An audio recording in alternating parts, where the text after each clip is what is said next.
അടുത്തൊരു ചോദ്യം കൂടി. ഞാനും എൻ്റെ കുടുംബവും ഗൾഫിലാണ്. ഞാനൊരു ടീച്ചറായിട്ടാണ് ജോലി ചെയ്യുന്നത്. എൻ്റെ ഹസ്ബൻഡ് ബിസിനസ്സാണ്. നല്ല രീതിയിലാണ് ഞങ്ങളുടെ കുടുംബം മുന്നോട്ട് പോകുന്നത്, അൽഹംദുലില്ലാ. എൻ്റെ ഹസ്ബൻഡിൻ്റെ ഫാമിലി ഹൈ ലെവലിൽ ആണ്. പക്ഷേ എൻ്റെ ഒരു വിഷമം എൻ്റെ ഫാമിലിയെ പറ്റിയാണ്. എനിക്ക് ഉമ്മയില്ല, ഉപ്പ വേറെ വിവാഹം കഴിച്ചു, പ്രായമായി. ഉപ്പൻ്റെ ഷോപ്പിലെ കച്ചവടമൊക്കെ വളരെയധികം കുറഞ്ഞു. അപ്പോൾ ഇവർക്ക് ലഭിക്കുന്ന സാലറിയിൽ നിന്നും പകുതി എന്തിരുന്നു ഉപ്പക്കാണ് ഇവർ കൊടുക്കാറുള്ളത് എന്നുള്ളതാണ്. അപ്പോൾ ഇപ്പോൾ ഏറെ പ്രയാസപ്പെട്ടപ്പോൾ ഇവർക്ക് ലഭിക്കുന്ന സാലറി ഭൂരിഭാഗവും തൻ്റെ ഉപ്പയ്ക്ക് വേണ്ടിയിട്ട് ഇവരെന്ത് ചെയ്യണം, അയച്ചു കൊടുക്കുകയാണ്. അപ്പോൾ അതുകൊണ്ട് ഹസ്ബൻഡിൻ്റെ ക്യാഷൊന്നും എടുക്കുന്നില്ല. പക്ഷേ ഹസ്ബൻഡിന് ഇവർ വാങ്ങിക്കുന്ന സാലറി തൻ്റെ കുടുംബത്തിന് പ്രായമായ ഉപ്പയ്ക്ക് വേണ്ടി ചിലവഴിക്കുന്നത് ഹസ്ബൻഡിന് ഒട്ടും ഇഷ്ടമില്ല. എൻ്റെ വാപ്പ എന്നെ പഠിപ്പിച്ചത് ഒരുപാട് കഷ്ടപ്പെട്ടിട്ടാണ്. വിവാഹം കഴിഞ്ഞതിന് ശേഷം വളരെ കുറച്ച് മാത്രമേ ഭർത്താവിന് എന്നെ പഠിപ്പിക്കേണ്ട സാഹചര്യം വന്നിട്ടുള്ളൂ. അപ്പോൾ സ്വാഭാവികമായിട്ടും ഇങ്ങനെയുള്ള കാര്യങ്ങൾ ചെയ്യുന്നതിൽ, വാപ്പനെ സഹായിക്കുന്നതിൽ എന്തെങ്കിലും തെറ്റുണ്ടോ? കുട്ടികളുടെ സ്കൂൾ പഠനത്തിനും മറ്റുള്ള കാര്യങ്ങൾക്കൊക്കെ ഞാൻ സഹായിക്കാറുണ്ട് ഇപ്പോഴും. അപ്പോൾ എൻ്റെ വാപ്പയ്ക്ക് വേണ്ടി ചിലവഴിക്കുന്നതിൽ എനിക്ക് തെറ്റുണ്ടോ എന്നുള്ളതാണ് ഈ സഹോദരി ചോദിക്കുന്നത്. അതായത് ഇവർ ശരിക്കും വാപ്പയ്ക്ക് ഈ ഒരു അവസ്ഥ വരുമ്പോൾ അവർക്ക് വരുമാനം ഉണ്ടെങ്കിൽ അവരെ ബഹുമാനം വാപ്പയ്ക്ക് കൊടുക്കണം. കൊടുത്തില്ലെങ്കിൽ അവർ കുറ്റക്കാരാവും. കാരണം മാതാപിതാക്കളോടുള്ളൊരു നിർബന്ധമായ കടമയാണത്.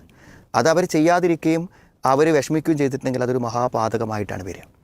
അപ്പോൾ അതുകൊണ്ട് ഈ കൊടുക്കുന്ന കാര്യത്തിൽ അവർ യാതൊരു ടെൻഷൻ അടിക്കേണ്ട കാര്യമില്ല, കൊടുക്കാം.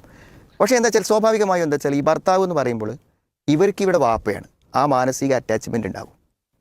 ഭർത്താവിനെ സംബന്ധിച്ചിടത്തോളം എന്താ വെച്ചാൽ അതൊരു അന്യൊരാൾ, മനസ്സിലേ. അപ്പോൾ ഇവിടെ കയ്യിലുള്ള പൈസ എനിക്ക് കിട്ടുകയാണെങ്കിൽ ഏറ്റവും നല്ലത് എന്ന് ചിന്തിക്കാനാണ് അവർക്ക് സാധാരണ ഭൗതികമായി പറ്റുക. പിന്നെ നമ്മളെന്ത് ചെയ്യും, ചിലപ്പോൾ വൈഫിനെ നമ്മൾ സ്നേഹിക്കുമ്പോൾ ആ വൈഫിൻ്റെ ഇഷ്ടങ്ങളും ദുഃഖങ്ങളും ഒക്കെ തന്നെയല്ലേ നമ്മുടെ ഇഷ്ടങ്ങളും ദുഃഖങ്ങളും.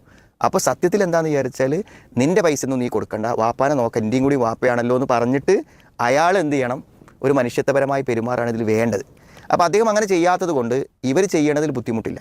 പക്ഷെ ഇവർ ശ്രദ്ധിക്കേണ്ട കാര്യം എന്താണെന്ന് വിചാരിച്ചാൽ ഭർത്താവിന് അത് ഇഷ്ടമില്ലെങ്കിൽ എന്താണ്, അത് പരസ്യമായി കൊടുക്കുന്നതും അങ്ങനെ വാപ്പ കൊണ്ടേ കൊടുക്കുന്നതും ഒക്കെ ഇയാളുടെ ഒരു ശ്രദ്ധയും മേൽനോട്ടൊന്നും വല്ലാതെ വിളിച്ചറിയിക്കാതെ എന്ത് ചെയ്യുക, കൊടുക്കാൻ ശ്രമിക്കാം. കാരണം ഇഷ്ടമില്ലാത്തൊരു കാര്യം വീണ്ടും വീണ്ടും ചെയ്യുമ്പോൾ ഒരു ധിക്കാരമായോ അനുസരണക്കേടൊക്കെ മനസ്സിലാക്കുമ്പോൾ ഇവർ തമ്മിൽ അകലമുണ്ടാവാനുള്ള സാധ്യതയുണ്ട്. അത് വരാതിരിക്കാൻ എന്ത് ചെയ്യുക, ശ്രദ്ധിക്കുക. പിന്നെ പറ്റുമെങ്കിൽ എന്താണെന്ന് വിചാരിച്ചാൽ ഭർത്താവിനോട് പറഞ്ഞിട്ട് ഭർത്താവിൻ്റെ എന്തെങ്കിലും ഹെൽപ്പുകൾ വാപ്പക്ക് വാങ്ങിക്കൊടുക്കാൻ പറ്റുമെങ്കിൽ എന്ത് ചെയ്യാണ്, അങ്ങനെ ചെയ്യുമ്പോൾ അയാൾക്ക് വലിയൊരു സന്തോഷം ഉണ്ടാവും. നമ്മളെന്തായാലും മരിച്ചു പോകില്ല, അപ്പോൾ നമുക്ക് ആരെങ്കിലുമൊക്കെ സഹായിക്കണ്ടേ. അപ്പോൾ ആ സഹായിക്കുമ്പോൾ ഏറ്റവും അടുത്ത ബന്ധുക്കൾക്കാണല്ലോ കൊടുക്കേണ്ടത്. അപ്പോൾ അയാൾ നല്ല സമ്പത്തുള്ള ആളാണെങ്കിൽ എന്ത് ചെയ്യാണ്, ഇവരുടെ വാപ്പ പ്രയാസപ്പെട്ട് കിടക്കുക എന്ന് പറയുമ്പോൾ അയാളൊരു സദക്ക കൊടുക്കുമ്പോൾ ആ സദക്കയ്ക്ക് ഏറ്റവും അർഹതപ്പെട്ട ആൾ ഇയാളല്ലേ. അപ്പോൾ അതൊക്കെ പറഞ്ഞിട്ട് അയാൾ എന്ത് ചെയ്യാൻ പറ്റും, ഒരു പരലോകബോധത്തിലും സദക്ക കൊടുക്കുന്നതിൻ്റെ പുണ്യം നമ്മുടെ രോഗങ്ങൾ മാറാനും നമുക്ക് പല അനുഗ്രഹങ്ങൾ കിട്ടാനൊക്കെ സദക്ക കാരണമാവുന്നല്ലേ. അപ്പോൾ അന്നലൊക്കെ അദ്ദേഹത്തെ പ്രേരിപ്പിക്കാൻ പറ്റുമെങ്കിൽ പ്രേരിപ്പിക്കാം. നമ്മൾ അയാളെ വെല്ലുവിളിച്ച് കൊടുക്കാതിരിക്കാം, സ്വകാര്യമായി കൊടുക്കാൻ വേണ്ടി ശ്രമിക്കുക. എന്തായാലും ഈ കാര്യം തുടരണം എന്നുള്ള കാര്യത്തിൽ സംശയം. അൽഹംദുലില്ലാ, ഇന്നും ഒരുപാട് ചോദ്യങ്ങളാണ് വ്യക്തിപരമായി, കുടുംബപരമായി, സമൂഹവുമായി ബന്ധപ്പെട്ട് ഇടപഴകുമ്പോഴൊക്കെ നമ്മുടെയൊക്കെ ജീവിതത്തിൽ വരുന്ന ചെറുതും വലുതുമായ പ്രശ്നങ്ങളാണ് പ്രേക്ഷകരായ ആളുകൾ ചോദിച്ചത്. നമ്മുടെ ഓരോരുത്തരുടെ പ്രയാസങ്ങളും പീസ് റേഡിയോയുമായിട്ട് പങ്കുവെക്കാം. ഫീഡ്ബാക്ക് ഓപ്ഷനിൽ പോയി നിങ്ങളുടെ ചോദ്യങ്ങൾ അയക്കുക. തീർച്ചയായിട്ടും സ്നേഹക്കൂടിലോ അല്ലെങ്കിൽ ലൈവ് കൗൺസിലിങ്ങിലോ തീർച്ചയായും അതിനുള്ള പരിഹാരങ്ങളുണ്ടാവും. എന്തായിരുന്നാലും നമുക്ക് വേണ്ട നല്ല മാർഗ്ഗനിർദ്ദേശങ്ങൾ നൽകിയ ബഹുമാനനായ ഹാരിസ് മൗലവിക്ക് ഹൃദ്യമായി നന്ദി അറിയിക്കുന്നു. അള്ളാഹു അദ്ദേഹത്തിന് ഖൈറും ബർക്കത്ത് നൽകുമാറാവട്ടെ. നമ്മുടെ പണ്ഡിതന്മാർ, അതുപോലെ സഹോദരി സഹോദരന്മാർ, ലോകത്ത് സമാധാനമുണ്ടാവാൻ നിരന്തരം നമ്മൾ പ്രാർത്ഥിക്കുക. കൂടെ പീസ് റേഡിയോ, അതിൻ്റെ അണിയറ പ്രവർത്തകർ എല്ലാവരും നിങ്ങളുടെ പ്രാർത്ഥനയിൽ ഉണ്ടാവുമെന്നറിയാം. ഒന്നുകൂടെ ആവശ്യപ്പെടുകയാണ്.